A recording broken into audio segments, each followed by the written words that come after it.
Good evening and welcome to the half-hour edition of Newsnight. Tonight, Accra High Court backs National Communications Authority's decision to charge the Media Foundation for West Africa fees before it releases, amongst others, information on the shutdown and status of some radio stations. We have more, as the Media Foundation had argued that the fee being demanded by the NCA defeats the purpose of the Right to Information law.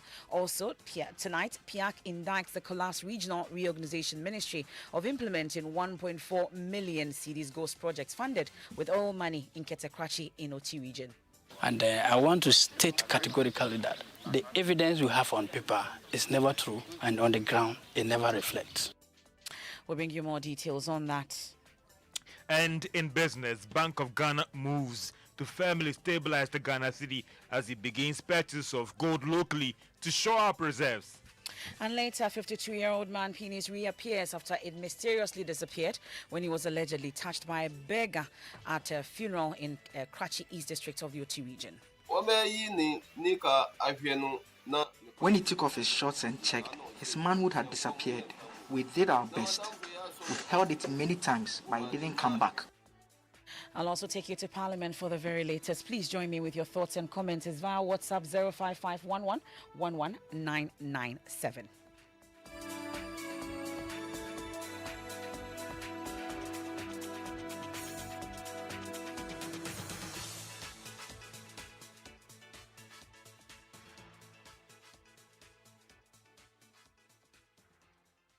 Tonight, an Accra High Court has backed the decision of the National Communications Authority to charge fees before it releases, amongst others, information on the shutdown and status of some radio stations in the country to the Media Foundation for West Africa.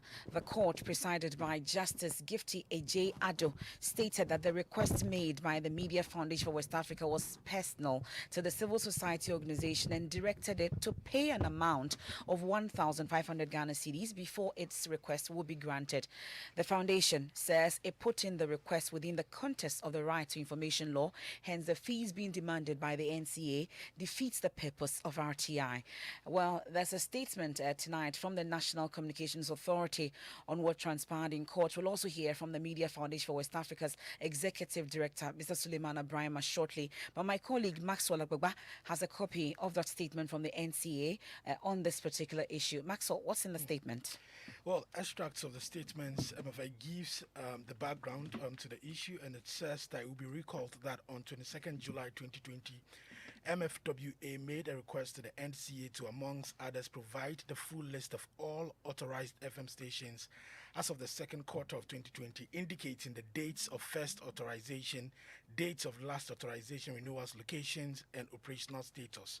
It continues to say that the MFWA also requested for the full list, name of company, name of radio station, location, and frequency number of all FM radio stations that were shut down following the 2017 FM spectrum audit and in line with the 2018 decision of the Electronic Communications Tribunal. The NCA, upon assessment of the above request by the MFWA, asked MFWA to pay a fee of 2,000 Ghana cedis in accordance with law.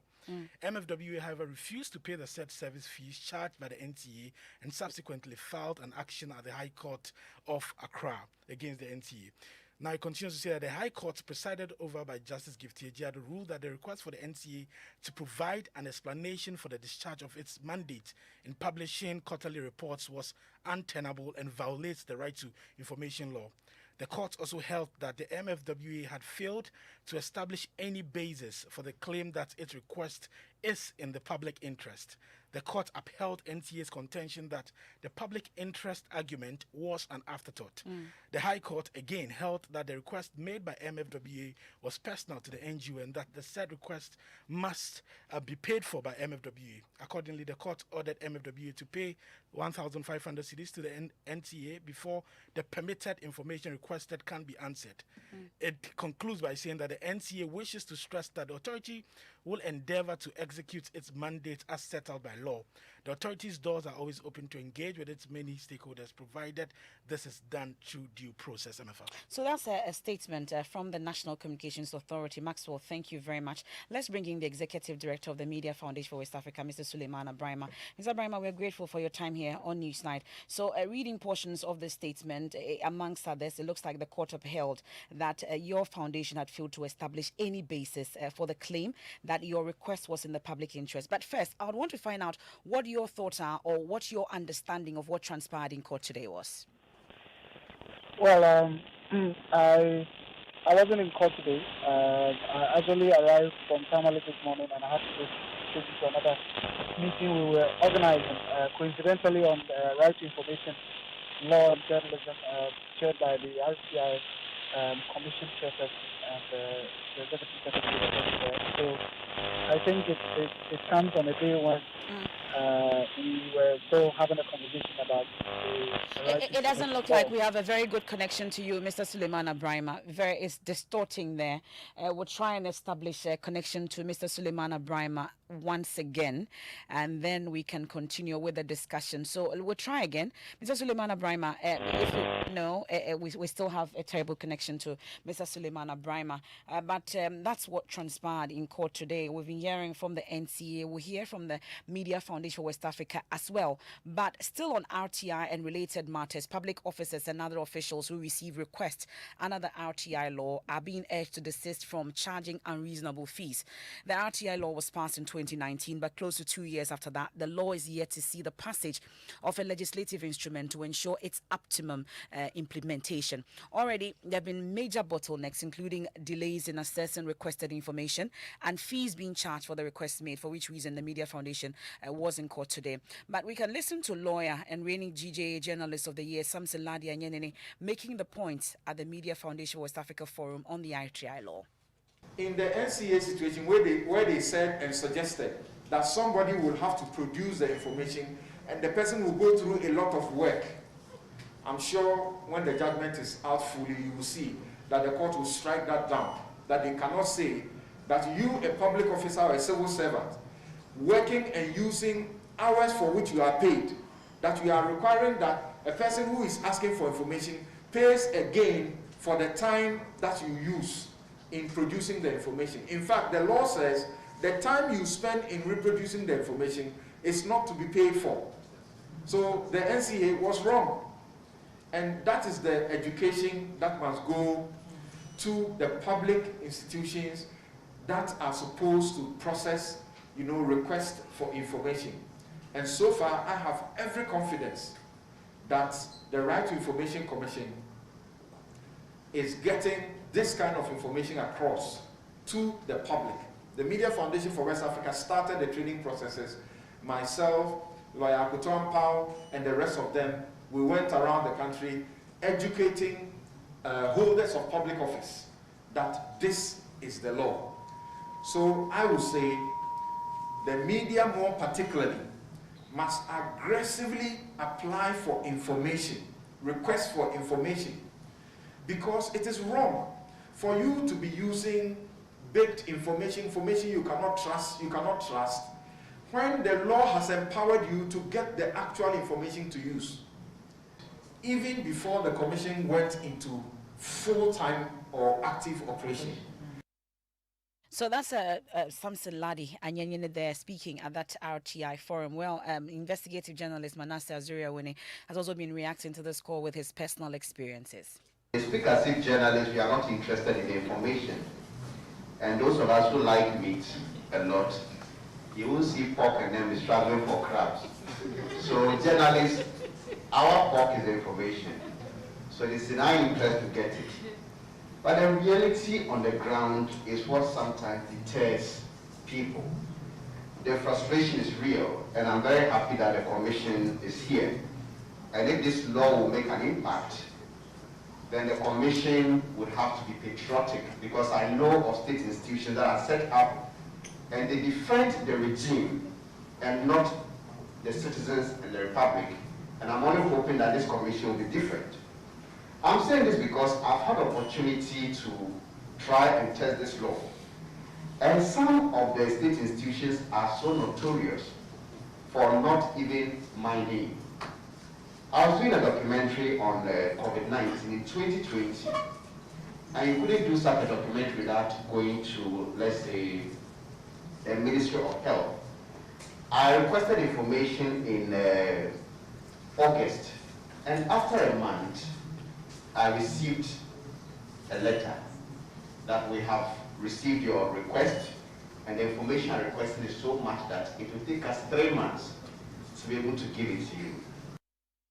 So that's investigative journalist Manasseh Azuri Awini there. We'll bring Mark, Executive Director of the Media Foundation for West Africa, Suleiman Abrima, on this court's decision today to uphold the NCA's case. So they've won that case on the RTI case against Media Foundation for West Africa. They are going to court on the issues about the charges that were posted on them. They had consent about that, but today it looks like that decision has been upheld by the court. Mr. Suleiman Abrima, we're grateful for your time once again. Hopefully we have a better connection to you. So what does this then mean for all of us who would at one point in time or the other seek some form of information and be charged for it? Well, I think that overall we are disappointed by the decision of the court, and that is precisely because we went to court not because of an institution we cannot afford to pay 2,000. Indeed, we certainly would spend more than 2,000 in court. We went to court because the request to pay 2,000 makes nonsense of the whole right to information law. And I'm surprised that at the end of the day, the court says, well, we should pay not 2,000 but 1,500. And my surprise emanates from the fact that we are dealing with an institution that is mandated by law, that it regulates the media landscape, it issues authorization, under certain circumstances, it can shut down media houses. This institution shuts down media houses. Then we write to them under the law to say, give us the list of the media houses. The institution says, no, if we can give you that list, we have to do research and hard work to be able to establish that list. And so you have to pay us an amount. We say, give us the list of stations that you have authorized, the date you authorized them, and the date of their last renewal. The institution says, we have to do hard work and research to be able to produce that request you are making. And therefore, you have to pay us this amount. And then we go to court, and the court says, well, our request was, we didn't prove that it was of public interest. A matter that had gone to Parliament, the minister had to respond to questions in Parliament. In fact, it said that it's personal. The information you're requesting for is personal. You weren't able to prove that it was in the interest of the public. Well, I really am waiting for the full ruling of the court, because I would really be extremely surprised if that happens to be the decision of the court on a matter involving radio stations that were broadcasting to the public that have been shut, a matter that the Minister for Communication had to respond to questions on it in Parliament during the incident and during her vetting, a matter that had gone to the Electronic Communications Tribunal and a decision had been made, a matter that the NCA itself had issued statements on. For the court to say is not of public interest, I don't think that we have to just say, oh, this request we are making is of public interest to establish that it's of public interest. But even if it were personal, must I pay a public institution to give me information that it is holding on behalf of the public? Am I not a member of the public? Am I not Ghanaian? Don't I pay taxes? And so on and so forth. So I think that, as I said, we would wait for the full ruling of the court, and then we would certainly take the next appropriate steps, which could include the possibility of appealing against the decision. Because, as I said, we did not go to court because we cannot pay 2,000. I think that even if I were to do that personally, not even at the organizational level, it is something that I could personally do. We went to court as a matter of principle. And Emefa, in the coming days, we would reveal to the public how much certain public institutions are demanding to grant information to Ghanaians. And I ask, what is then the essence of having the right to information law in the first place? If Ghanaians will be asked to come and 2,000, 3,000, 5,000 before information that is public is made available to them. But we didn't need the RTI law, And secondly, perhaps we have to amend the provision on in the Constitution 21(1)(f), which talks about citizens being entitled to information.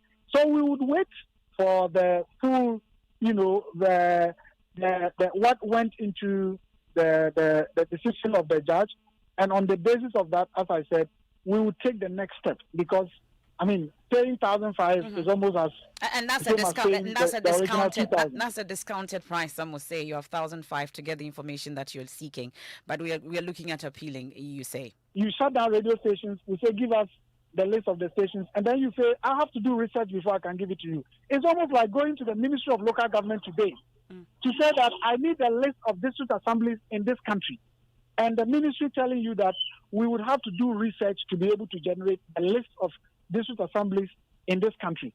It's almost like going to the GES and saying that I need the list of public secondary schools in this country, and the GES telling you we would have to do research before we can establish the list of, or we can get you the list of public secondary schools in this country.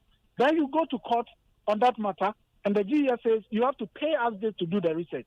Then you go to court, and the court says, well, instead of 2,000, pay them 1,500. To do what? To do research, to be able to generate information on something that they do or they should do on daily basis for you. I don't think this really... But some will say you don't know their work better than they do because maybe it's still in the process, so they need to compile that list for you. That's the argument some advance. No, but that was, first of all, the RTI law. And today, as you played it, we have a forum presided over by the chairman of the RTI Commission. And the executive secretary of the RTI Commission was there. And one of the things that came up was the question of fee payment. And both the chairman and the secretary of the commission said that the only condition under which somebody pays a fee is when your request requires that there is a reproduction. So if I come to multimedia and I go to a ministry and I'm looking for a document and they say, well, we'll have to photocopy, and the photocopy will cost you 10 cedis. It is the cost of the photocopy that you have to pay, not the time that an officer at that public institution who is paid by government, the time that he will use to produce the information for you, that is not what you have to pay for. Because if it is so, then there was no need having a right to information law in the first place. Okay, we'll be watching the coming days. Mr. Suleiman Abrahima, thank you so much for your time. That's the Executive Director of the Media Foundation for West Africa. Now, a 1.4 million cedi project funded from Ghana's oil revenue does not exist on the ground in the OT region. That's according to the Public Interest Accountability Committee, PIAC. On the documents, the Ministry of Regional Reorganization and Development indicated that the project's construction of two-story administration and an additional one-story administration block in Ketekrachi were half complete. Speaking to Joy News when PIAC visited the district to inspect the project, the district coordinating director at the committee, Kletos Shivori, said he's shocked to find out projects are said to be in his district with 65% completion. We had a constraint. I think Krachi West District Assembly is one of the oldest districts in the then Volta region. Somewhere 2019, it was carved out from Volta region and now Oti region. But the concern we have is that after it was carved out, there was a need for staff so that they can man the various offices. But we realized that we didn't have enough office space. So we decided that let's make a proposal to see if government can help us put up a story building.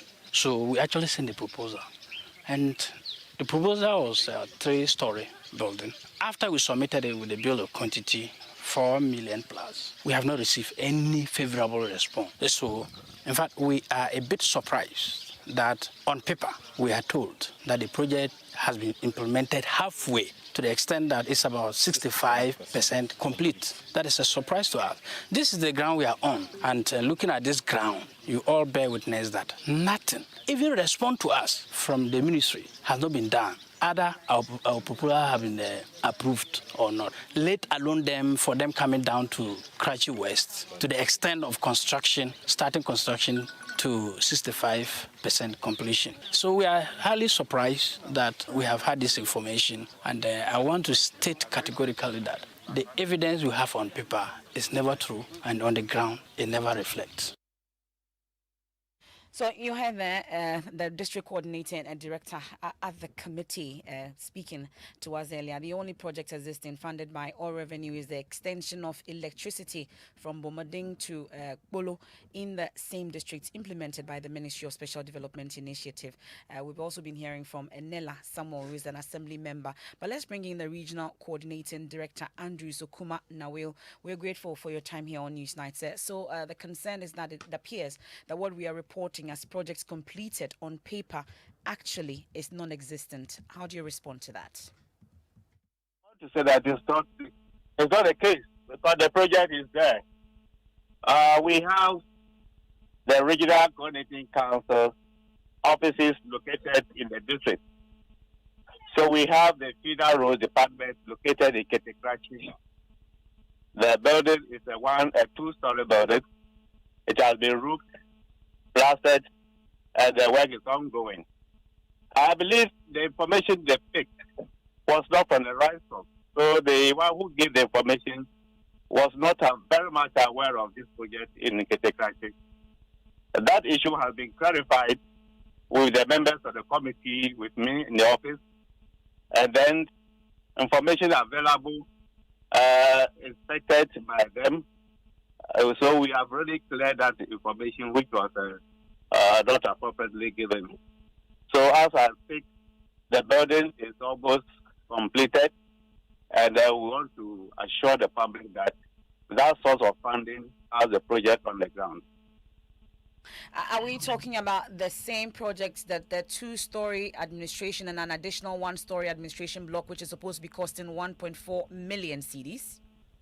Yeah, we are speaking to that project, which has that contract value. And at what level of completion are these projects that we're talking about? As I speak, the project is about 75% complete. It has been roofed, plastered, and electrical and other completion, finishing work, they are ongoing. Well, that's Mr. He's the regional coordinating director, Andrews Bukuma Nawil there. My colleague Peter Senu is our regional correspondent, and of course we'll be checking on the ground on this particular project that we're talking about. That's according to the Public Interest Accountability Committee, PIAC.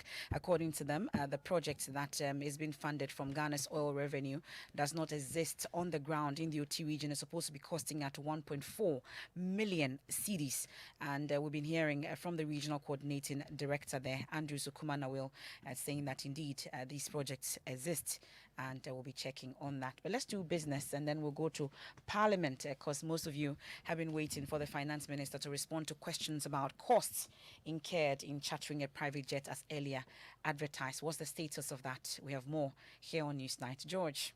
Hi, Emefa, and coming up in business, Bank of Ghana moves to firmly stabilize the Ghana city as it begins purchase of gold locally to shore its reserves.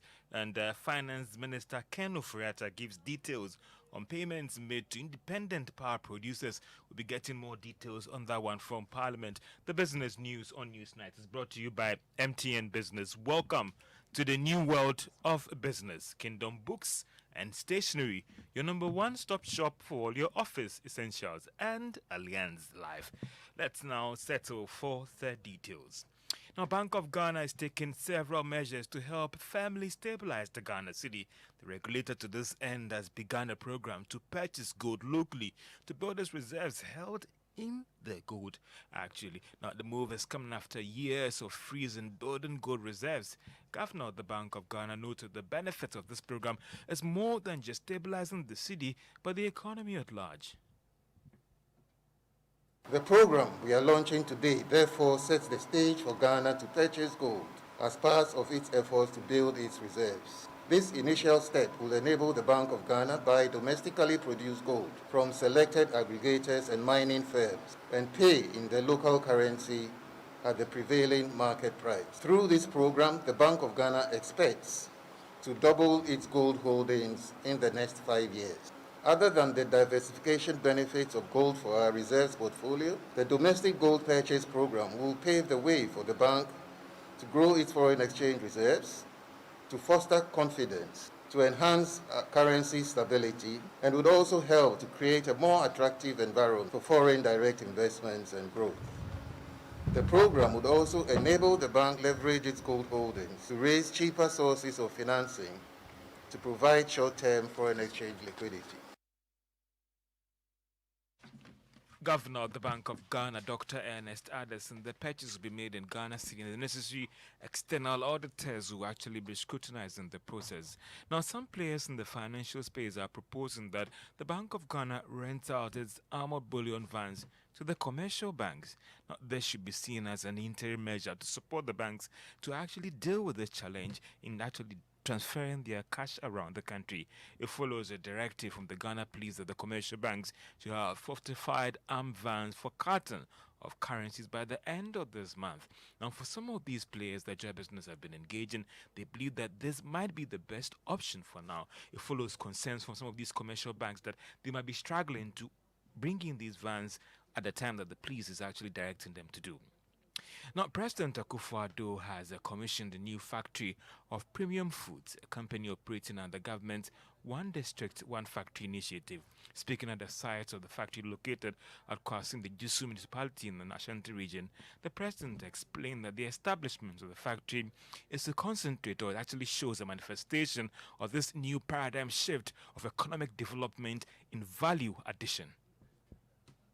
The establishment of this factory is a concrete manifestation that the new paradigm of economic development this administration is vigorously pursuing, of insisting on value addition, industrial activities within a conducive and business-friendly environment can make headway. This afternoon's ceremony is in fulfillment of the promise by government, in partnership with the private sector, to set up at least one medium to large-scale enterprise in every district of Ghana. Whilst previous attempts at rural economic revitalization in Ghana have focused mainly on the provision of physical infrastructural facilities. President Akufo-Addo. Now, Finance Minister Ken Ofori-Atta says government between 2017 to 2020 paid independent power producers $937 million for excess capacity charges. The Finance Minister disclosed this in response to some questions for members in Parliament today. The underlisted independent producers have received payments for excess capacity charge for the period under review 2017 to 2020, totaling $937.5 million US. The breakdown is as follows: AXA $347.2 million, Car Power $359.00 million, and Send Power $231.3 million. Thank you, sir. Mr. Speaker. And that's the Finance Minister Ken Ofori-Atta answering questions from some members in Parliament about the status of clearing the debt owed these independent power producers. Emefa, this is coming at a time when a recent report from government suggests that through the ESLA program, it's been able to clear more than $8 billion of the debts owed in the energy sector in terms of clearing it to bring it down substantially. And that's all for business on Newsnight, and back to you, Emefa. Thank you very much, George. And speaking of the Finance Minister, Ken Ofori-Atta, he was expected today to answer questions on the tax, how much the taxpayer has been paying when it comes to the chartering of the private jet for the president on a tour of some European country. We've been hearing from an aerospace expert, Dr. Akbaribo Yakubu, who says the current presidential aircraft Falcon 900 is designed and capable of making non-stop trips to almost all of Europe, and describes as an untenable government justification for the hiring of a luxury private jet for the use by President Akufo-Addo. We've been hearing from the Defense Minister Dominic Nitiwo, who insists that it's for the safety and security of the president and not because he's unable to shower in it. But we're expecting the Finance Minister to speak today on the cost, but it appears that did not happen. He was in Parliament, but for other to respond to other questions as well. Joseph Opoku-Gakpo will give us a brief update on the situation in Parliament. Joseph, so when do we get to hear from Mr. Ofori-Atta on this particular issue? Emefa, we are still waiting to get that clarity from leadership on how come that question with regards to how much it costs the nation when the president did the trips to France, Belgium, and South Africa. The finance minister only responded to questions having to do with the Ghana Revenue Authority, as well as the other question having to do with the payment that's gone to independent power producers. And then the House moved on to other business, specifically approval of another batch of 12 deputy ministers. And there is a standoff of a sort there because the chairman of the appointment committee presented a report asking that the House approves the latest batch of 12 nominees that the committee vetted. And there was an objection from Al-Hassan Suhili, who is a member of the appointment committee, that the report indicates that they are recommending approval of one of the 12, Gifty Chumampopo, who is the Deputy Education Minister designated by consensus. But he has said that he's voting against her approval. The House voted on a request for a waiver of the provisions so that then they can go ahead and debate the report, even despite the indication that 48 others have to elect first. And the minority won the vote.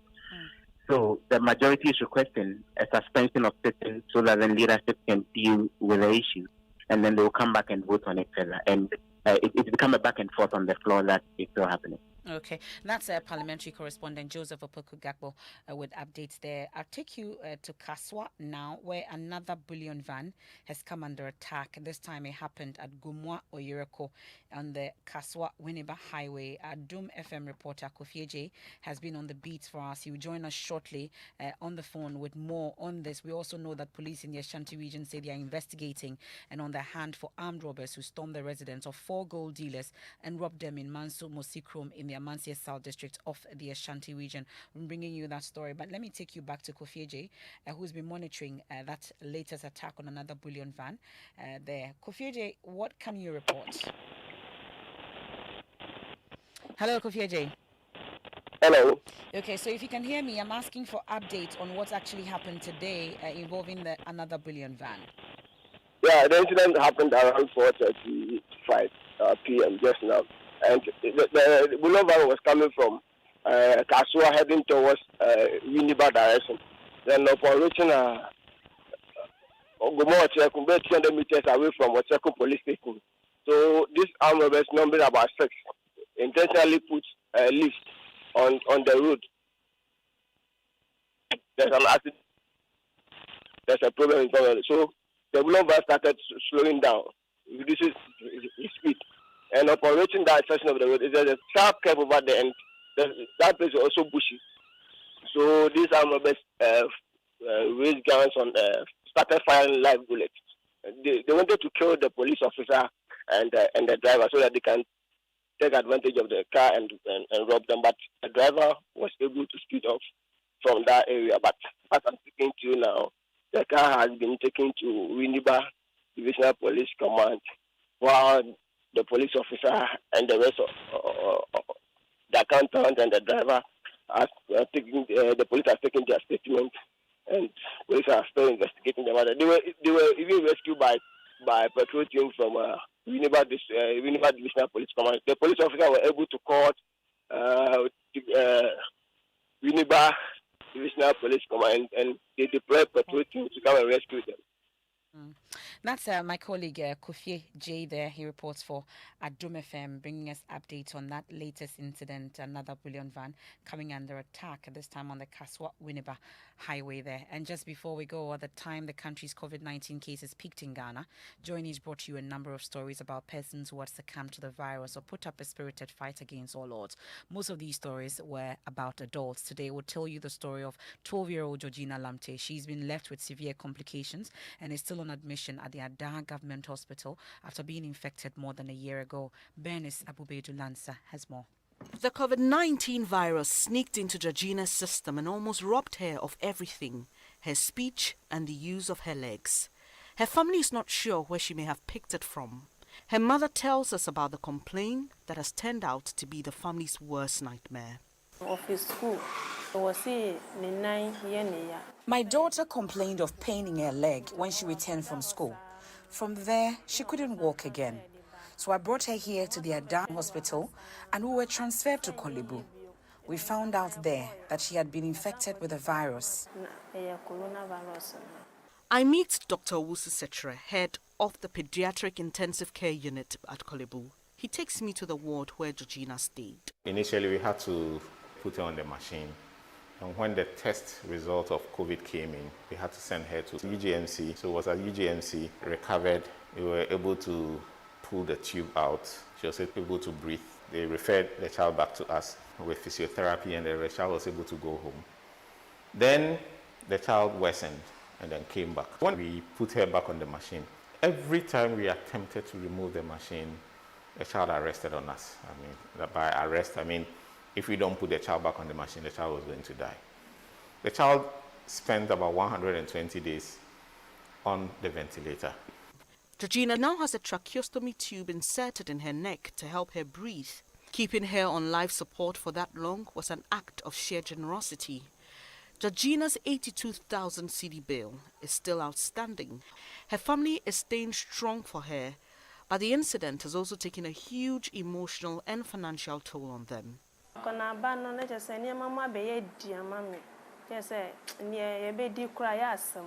Things are difficult for the family. What to eat is even a problem. The doctors and nurses have really supported us. Georgina's twin brother and other sibling have stopped going to school. There's no money. I'm a widow and an orphan. And I'm unable to do my usual petty trading because I have to be here for her. While her family waits for a miracle, health officials are racing against time to stay on schedule with vaccinations. Everyone is at risk. Doctors advise that you stick to the protocols.